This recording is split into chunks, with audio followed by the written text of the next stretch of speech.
এই হলুদময় পৃথিবীতে এখানে একটি লাল পরী দাঁড়িয়ে ছিল, কিন্তু আমি লজ্জায় আর কিছু বলতে পারলাম না।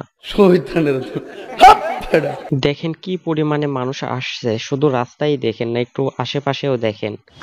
নামাজ পড়িয়ে বের হয়ে দেখি সন্ধ্যা হয়ে গেছে আর রাস্তার পাশে চিতই পিঠা বানাচ্ছে, তাই দুই বন্ধু চলে আসলাম চিতই পিঠা খেতে। আসসালামু আলাইকুম ভিউয়ার্স, আজকে হচ্ছে শুক্রবার আর আমি দোকানে একা একা বসে আছি। আজকে কোনো কাজ কাম নাই গো। ইতিমধ্যে বন্ধু দেলোয়ার ফোন দিয়ে বলতেছে যে সরিষা ক্ষেত দেখতে যাবে, তোমাদের সাথে আমিও যাব। এখন তো সরিষার সময়, অনেক সরিষার ফুল হয়েছে, তো ও আসতেছে, এখন আমরা সরিষা ক্ষেত দেখতে যাব। বন্ধু দেলোয়ার চলে আসছে, এই জন্য দোকান বন্ধ করে আগে দুইজন এক কাপ চা খেয়ে নিলাম।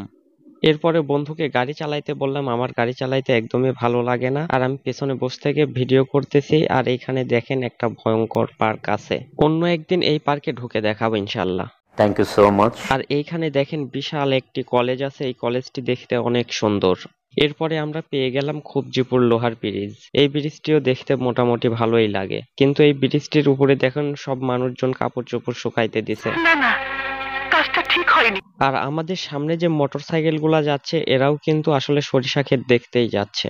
বলেন কি? এরপরে আমরা প্রাকৃতিক সৌন্দর্য দেখতে দেখতে পৌঁছে গেলাম চলন বিল সাথে। বর্ষার সময় এই মাঠগুলা পানিতে একদম টইটুম্বুর থাকে। যারা চলন বিল সম্পর্কে জানেন তারা জানেন খুব ভালো করে। আর একটু সামনে এগোতেই আমরা পেয়ে গেলাম আইকনিক বিলসা ব্রিজ।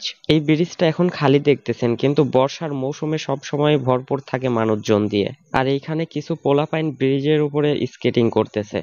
অবশেষে আমরা দেখতে পেলাম হলুদ সরিষা ফুলের মাঠ, আর এইখানে সরিষা ফুলের মধু সংগ্রহ করা হচ্ছে মৌমাছি দিয়ে। Oh my God! হাতের বাম পাশে এটা হচ্ছে বিলসা বাজার জামে মসজিদ, আর সামনে এটা হচ্ছে বালসা বিলসা ঈদগাহ মাঠ। মাঝখান দিয়ে রাস্তা চলে গেছে, আর রাস্তার দুই পাশে শুধু সরিষার ফুল আর সরিষার ফুল। যেদিকেই তাকাবেন শুধু সরিষার ফুল, যত দূর চোখ যায় শুধু সরিষার ফুল আর ফুল। এই হলুদময় পৃথিবীতে এখানে একটি লাল পরী দাঁড়িয়ে ছিল, কিন্তু আমি লজ্জায় আর কিছু বলতে পারলাম না, তাই সামনের দিকে এগিয়ে গেলাম। এত ফুল দেখার পরে আমার বন্ধু বলতেছে আমাকে কয়েকটা ছবি ওঠায় দে, এই জন্য ছবি ওঠানোর জন্য আমরা দাঁড়িয়ে গেলাম। এখন আমরা এখানে দাঁড়িয়ে গেলাম, কিছু ফটোশুট করব। আর আমার বন্ধু সাদা শাল নিয়ে এসে ও পাপ করছে বড্ড বড়। হলুদের সাগরে ডুবে গেলাম। ছাগল দুইটা তো সেই সাদা আর কালো। এখানে ফটোশুট শেষ করে আমরা আরো সামনের দিকে এগিয়ে যাচ্ছি, কারণ সামনে আরো অনেক বেশি সরিষা ফুল আছে। কি কি ফটোশুট করলাম দেখতে চাইলে আমার ইনস্টাগ্রাম থেকে ঘুরে আসেন, ডেসক্রিপশন বক্সে লিংক দেওয়া আছে। এরপরে এখানে আমরা সুন্দর একটি বটগাছ পেয়ে গেলাম, এখানে দেখি একটা লাল পরী ছবি উঠতেছে, তো আমরাও ভাবলাম এখানে আমরাও ছবি উঠবো। দেখেন না গাছটা কত সুন্দর, দেখেই একদম দুইটা চোখ জুড়িয়ে গেল। এখানে আমরা ছবি ওঠার জন্য দাঁড়াইছি আর লাল পরীরা চলে গেছে।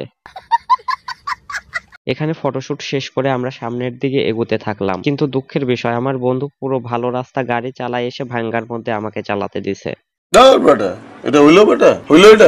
ভাঙা রাস্তা পার হয়ে আবার পেয়ে গেলাম হলুদময় পৃথিবী। আর দেখেন কিছু মানুষ এই সরিষা ক্ষেতের মধ্যে ঢুকে ছবি উঠতেছে। এখন তো বর্ষার সময় না, তাই এখানে দুইটা নৌকা অসহায়ের মতো পড়েছিল, দেখে আমার কষ্টই লাগলো। আবার সামনে ভাঙা রাস্তা পড়ে গেল, দেখেন রাস্তাটার কি অবস্থা, যেন মনে হচ্ছিল রাশিয়ার কোনো মিসাইল এসে এখানে পড়ছে। সঠিক বলেছেন। আর আমার বন্ধু আমাকে ভাঙা রাস্তার মধ্যে গাড়ি চালাতে দিয়ে সে পেছনে চিল মোডে বসেছিল। আর এখন আমরা চলে এসেছি কোন্দল, আর এখানে দেখেন প্রাইভেট কার নিয়ে মানুষজন ছবি তুলতে চলে আসছে। কিন্তু এই যে মাঠের মধ্যে যে ঢুকে, সরিষা ক্ষেতের মধ্যে ঢুকে তারপরে ছবি ওঠায়, আবাদ ফসল নষ্ট করা, এই জিনিসটা আমার একদমই পছন্দ না।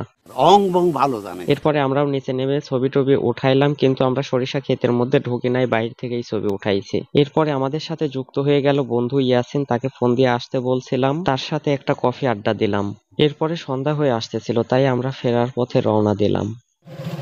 দেখ মাঠের মধ্যে কত শয়তান, দেখেন কত মানুষজন মাঠের মধ্যে জমির মধ্যে ঢুকে তারপরে ছবি ওঠাচ্ছে। আসলে কি এগুলা ঠিক বলেন? এই ছবি ওঠানোর জন্য কি এইভাবে কৃষকের ফসল নষ্ট করা ঠিক? ছবি ওঠাবি ভালো কথা, বাইর থেকে ওঠা। আপনার বুদ্ধি ভালো। আসার সময় দেখছিলাম বেশি মানুষই নাইকো, কিন্তু এখন ফেরার সময় দেখতেছি এত পরিমাণে মানুষ আসছে, এখন আমরা বেরিয়ে হতে পারতেছি না। দেখেন কি পরিমাণে মানুষ আসছে, শুধু রাস্তায় দেখেন না, একটু আশেপাশেও দেখেন, ক্ষেতের মধ্যেও কিন্তু কম মানুষ নাই। কি পরিমাণে মানুষ হয়েছে শুধু একবার দেখেন। এরপরে অনেক কষ্ট মষ্ট করে তারপরে কোনো রকম করে বের হলাম জ্যাম থেকে। ভাইরে কত মানুষ, সবাই ডাবল ডাবল, আজকে বউ নাই বলে আমরা দুই বন্ধু। এরপরে স্বর্ণদ্বীপ কফি হাউসে আমরা ঢুকলাম একটু আড্ডা দেওয়ার জন্যে। কফি হাউসে চলে আসলাম দুই বন্ধু। এরপর এখান থেকে কিছু কেনাকাটা করলাম। এরপরে আমরা বেলসা থেকে রওনা দিলাম বাড়ির উদ্দেশ্যে। দেখেন এখনো কত মানুষ আসতেছে, আবার অনেকেই চলে যাচ্ছে আমাদের মতো। আসার সময় আবার মন চাইলো যে তাল গাছ দেখে আসি, মানে এখানে কিছু তাল গাছ আছে, অনেক সুন্দর লাগে দেখতে। পরে আবার চলে আসলাম তাল গাছ দেখতে। তাল গাছ দেখা শেষে আবার রওনা দিলাম বাড়ির উদ্দেশ্যে। এখন আমরা চলে আসলাম, এসে গাড়ি এখানে রাখছি, আর এই যে বন্ধুর দোকান, বন্ধু বসে পড়ছে।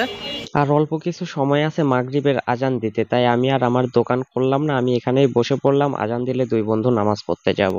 একটু পরেই আজান দিয়ে দিল, তাই আমরাও নামাজ পড়তে রওনা দিয়ে দিলাম। রাস্তার ওই পাশে এটা হচ্ছে আমাদের মার্কাজ মসজিদ, আর এই পাশে হচ্ছে ওযুখানা। নামাজ পড়িয়ে বের হয়ে দেখি সন্ধ্যা হয়ে গেছে, আর রাস্তার পাশে চিতই পিঠা বানাচ্ছে, তাই দুই বন্ধু চলে আসলাম চিতই পিঠা খেতে।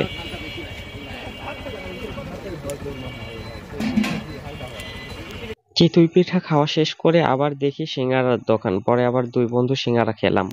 এরপরে বন্ধু বাসায় চলে গেল। ইতিমধ্যে আম্মা ফোন দিয়ে বলল বাসায় কাঁচামরিচ নাই, কাঁচামরিচ নিয়ে আসতে হবে। কাঁচামরিচ কিনে নিয়ে আমিও বাসায় চলে গেলাম।